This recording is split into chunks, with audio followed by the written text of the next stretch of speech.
Hello, this is Read Through the Bible in a Year with Ruth Long. Grab your coffee and let's enjoy some scripture together. Hebrews chapter 12. Therefore, since we are surrounded by such a great cloud of witnesses, let us throw off everything that hinders and the sin that so easily entangles, and let us run with perseverance the race marked out for us. Let us fix our eyes on Jesus, the author and perfecter of our faith, who for the joy set before him endured the cross, scorning its shame, and sat down at the right hand of the throne of God. Consider him who endured such opposition from sinful men, so that you will not grow weary and lose heart. In your struggle against sin, you have not resisted to the point of shedding your blood, and you have forgotten that word of encouragement that addresses you as sons. My son, do not make light of the Lord's discipline, and do not lose heart when he rebukes you, because the Lord disciplines those he loves, and he punishes everyone he accepts as a son. Endure hardship as discipline. God is treating you as sons. For what son is not disciplined by his father? If you are not disciplined, and everyone undergoes discipline, then you are illegitimate children and not true sons. Moreover, we have all had human fathers who disciplined us, and we respect them for it. How much more should we submit to the Father of our spirits and live? Our fathers disciplined us for a little while as they thought best, but God disciplines us for our good, that we may share in his holiness. No discipline seems pleasant at the time, but painful.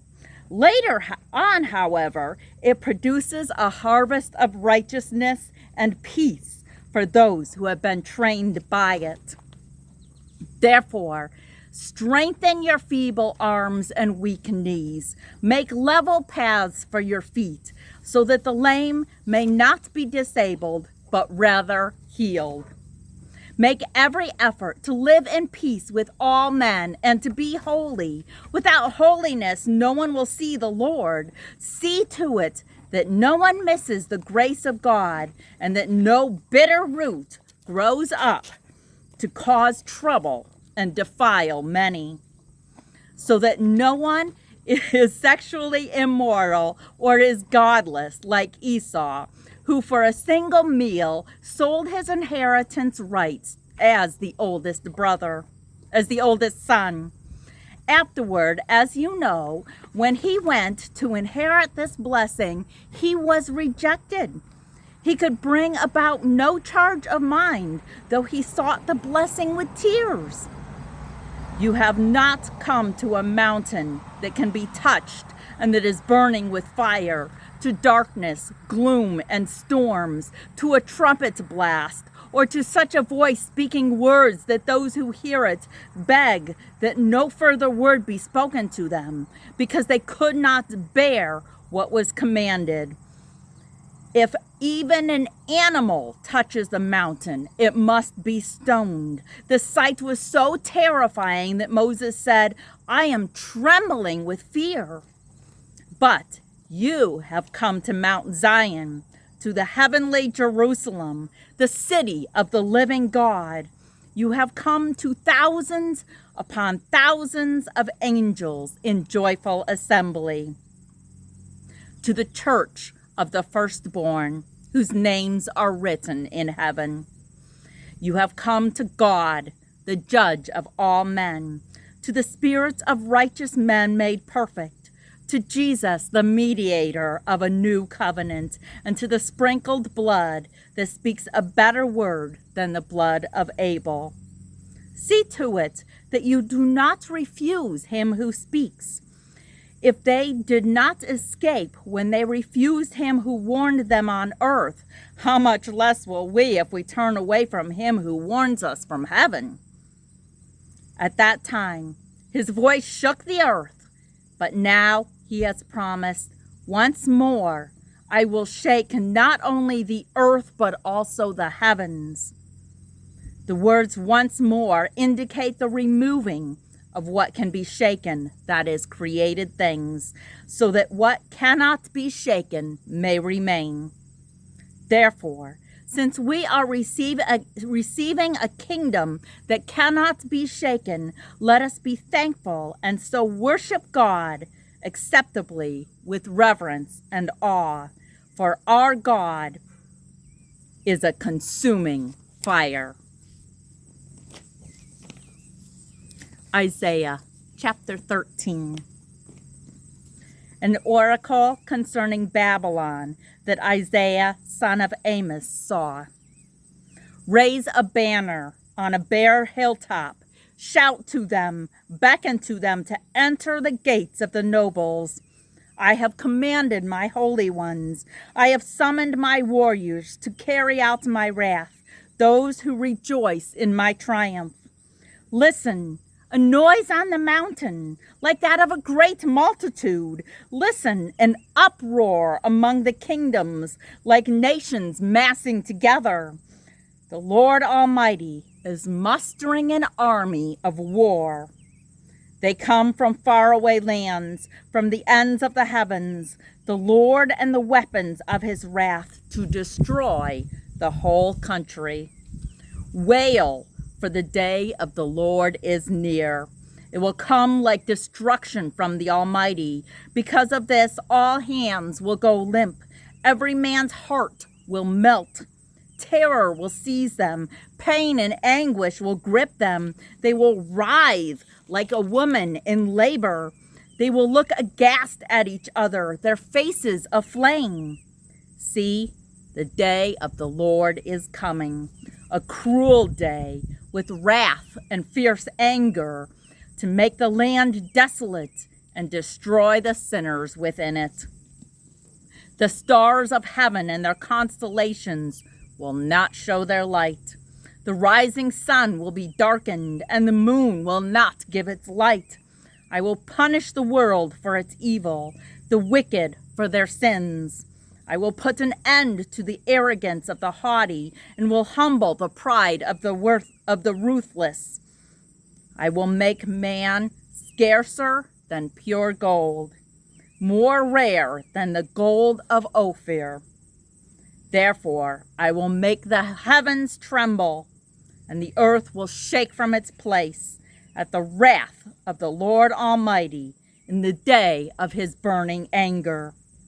Like a hunted gazelle, like a sheep without a shepherd, each will return to his own people. Each will flee to his native land. Whoever is captured will be thrust through. All who are caught will fall by the sword. Their infants will be dashed to pieces before their eyes. Their houses will be looted, their wives ravished. See, I will stir up against them the Medes, who do not care for silver and have no delight in gold. Their bows will strike down the young men. They will have no mercy on infants, nor will they look with compassion upon children. Babylon, the jewel of kingdoms, the glory of the Babylonians' pride, will be overthrown by God. Like Sodom and Gomorrah, she will never be inhabited or lived in through all generations. No Arab will pitch his tent there. No shepherd will rest his flocks there. No desert creature will lie there. Jackals will fill their houses. There will be there the owls will dwell. There the wild goats will leap about. Hyenas will howl in their strongholds, jackals in their luxurious palaces. Her time is at hand, and her days will not be prolonged. Judges chapter 8. Now the Ephraimites asked Gideon, "Why have you treated us like this? Why didn't you call us when you went to fight Midian?" And they criticized him sharply. But he answered them, "What have I accomplished compared to you? Aren't the gleanings of Ephraim's grapes better than the full grape harvest of Abiezer? God gave Oreb and Zeb, the Midianite leaders, into your hands. What was I able to do compared to you?" At this, their resentment against him subsided. Gideon and his 300 men, exhausted yet keeping up the pursuit, came to the Jordan and crossed it. He said to the men of Succoth, "Give my troops some bread. They are worn out, and I am still pursuing Zebah and Zalmunna, the kings of Midian." But the officials of Succoth said, "Do you already have the hands of Zebah and Zalmunna in your possession? Why should we give bread to your troops?" Then Gideon replied, "Just for that, when the Lord has given Zebah and Zalmunna into my hands, I will tear your flesh from the desert thorns and briars." From there, he went up to Peniel and made the same request of them, but they answered as the men of Succoth had. So he said to the men of Peniel, "When I return in triumph, I will tear down this tower." Now Zebah and Zalmunna were in Karkor with a force of about 15,000 men, all that were left of the armies of the eastern people. 120,000 swordsmen had fallen. Gideon went up by the route of the nomads east of Nobah and Jogbeah and fell upon the unsuspecting army. Zebah and Zalmunna, the two kings of Midian, fled, but he pursued them and captured them, routing their entire army. Gideon, son of Joash, then returned from the battle by the pass of Heres. He caught a young man of Succoth and questioned him, and the young man wrote down for him the names of the 77 officials of Succoth, the elders of the town. Then Gideon came and said to the men of Succoth, "Here are Zebah and Zalmunna, about whom you taunted me by saying, 'Do you already have the hands of Zebah and Zalmunna in your possession? Why should we give bread to your exhausted men?'" He took the elders of the town and taught the men of Succoth a lesson by punishing them with desert thorns and briars. He also pulled down the tower of Peniel and killed the men of the town. Then he asked Zebah and Zalmunna, "What kind of men did you kill at Tabor?" "Men like you," they answered, "each one with the bearing of a prince." Gideon replied, "Those were my brothers, the sons of my own mother. As surely as the Lord lives, if you have spared their lives, I will not kill you." Turning to Jether, his oldest son, he said, "Kill them." But Jether did not draw his sword because he was only a boy and was afraid. Zebah and Zalmunna said, "Come, do it yourself. As is the man, so is his strength." So Gideon stepped forward and killed them and took the ornaments off their camels' necks. The Israelites said to Gideon, "Rule over us, you, your son, and your grandson, because you have saved us out of the hand of Midian." But Gideon told them, "I will not rule over you, nor will my son rule over you.